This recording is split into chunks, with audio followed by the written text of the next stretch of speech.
Gwynnstá cuasaí is nu sé OMP ó Murchu agus fáil Tigh isteach go dtí Leabhar-mheas agus an leabhar a bheith á mheas a gcuin ná an ceann orthu seo Feis, Tigh, Chonáin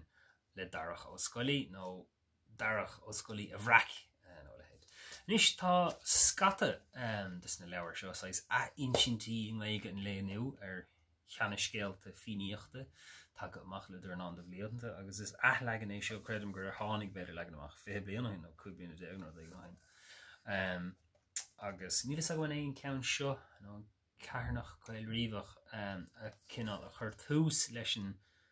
an mura seo faoine sean na hathleganach dus na sean scéalta. Ba féisce le caiith mé admháil nach raibhas nar higus i gceart céan fá go raibh na sean scéalta seo águr amach a ríist. Tá mé in áras víos an áras faoi cínta mar bhís is ra bhfuil tá na scéalta seo an céan fá go dastíonn siad seo bhain chomh mór sin agus stoilm gur bhharm féin scéalta nó aimsire a léamh agus cín scéaltas na genres agus stofan os fantasíocht agus choúlacht agus fictionóliacht agus a léir agus bhís rá céan fá bhfuil daoine a bachant le na lehéid seo dhéanamh. Ach an sin ar chuoíonn tú ar chumá rud a Darach ó Scolaí ná gur gá sais na scéalta seo a bheith going nó iad a bheith ar fáil nó iad a bheith sa timpeall ar bhealach éigean le go gcuirigh siad le go méid tionach ar éigean ar an litrí a chohaimsire agus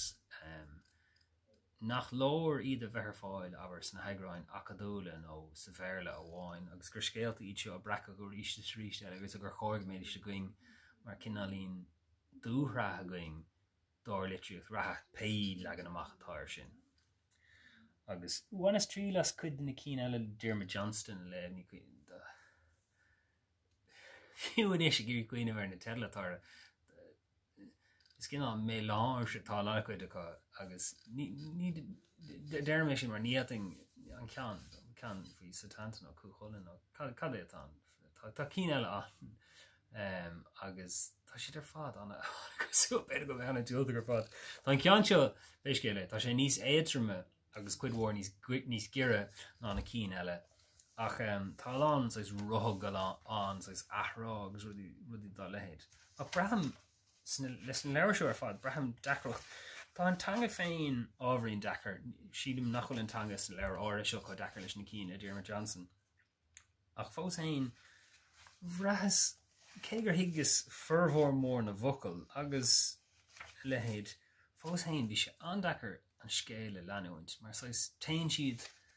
tain na charachtar áit go chéile agus is charachtar gan fódaí is dachar iad a haulú ar aon bhealach nniu aimsire agus sais tórlíonn an córá fuirmiúil fuirmálta seo agus teart ar rud géin ríist agus an sin níting léas é seo go meastarthe díograseach ach níting rá leat cad a tharlaí nán.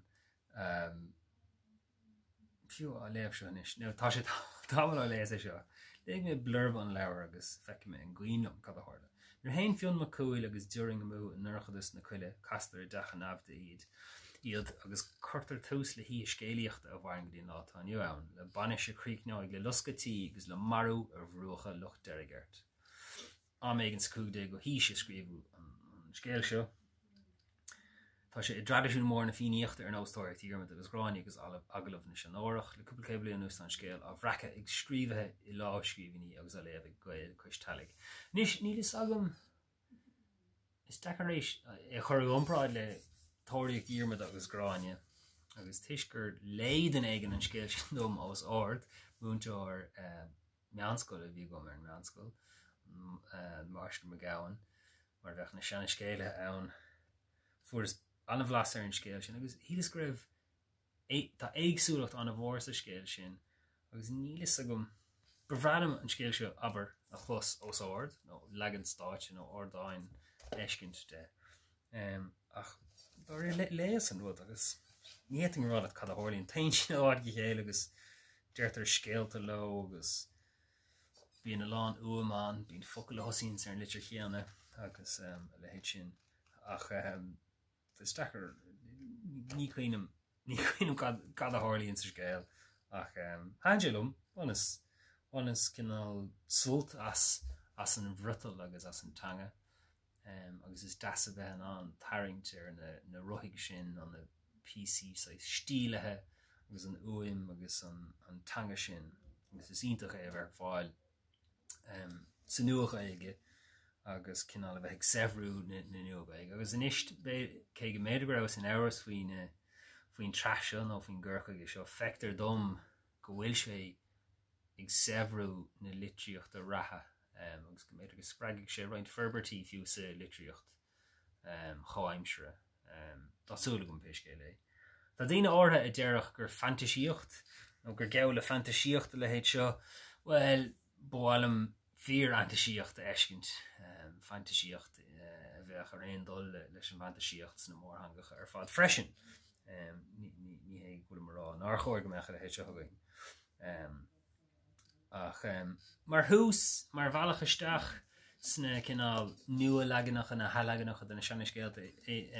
tá sé seo masartha éasca.